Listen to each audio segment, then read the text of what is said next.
1833,8 milliards d'euros. C'est le montant de la dette publique en France, soit l'équivalent de 90,2% du produit intérieur brut.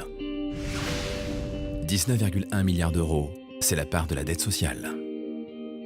65 124 euros, soit 46 SMIC, c'est le montant que paierait chaque ménage s'il devait rembourser la dette publique. Mais pour cela, il faudra en avoir les moyens. À moins 0,2%, la croissance a été nulle en 2012. Au second trimestre 2013, la France est entrée en récession. Avec 3 224 600 chômeurs, la France a battu le record historique de 1997 et le taux de chômage continue sa progression. Depuis 2011, chaque mois, 22 300 nouveaux demandeurs d'emploi sont enregistrés.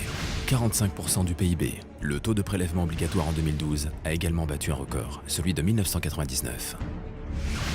28% et 54%, ce sont respectivement les montants des charges salariales et patronales. 36,1%. Le taux d'imposition sur les revenus des sociétés françaises est le plus élevé d'Europe. Moins 0,9%. Le pouvoir d'achat des Français a baissé pour la première fois depuis 30 ans, entraînant un recul de la consommation de 0,4%. Chômage, augmentation des prélèvements, baisse du pouvoir d'achat, cette équation renforce la précarité.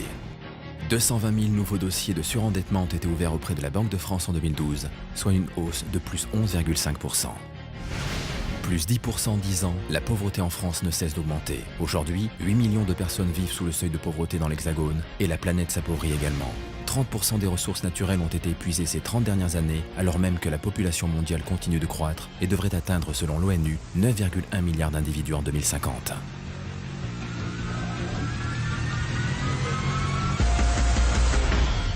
Toutefois, des raisons de rester optimiste existent. Avec 16,8%, la France reste le pays qui épargne le plus en Europe. Selon l'INSEE, les Français possédaient globalement à la fin 2010 près de 4 000 milliards d'euros d'actifs financiers. Avec 2 enfants par femme en moyenne, la France est championne d'Europe de la fécondité. Quant au marché financier, ils connaissent une embellie depuis 2012 et le CAC 40 a retrouvé son niveau d'il y a 2 ans. Alors que les difficultés s'accumulent, des signaux positifs émergent. Les dettes seront-elles l'héritage des générations à venir? Quelle issue face au mur de la dette?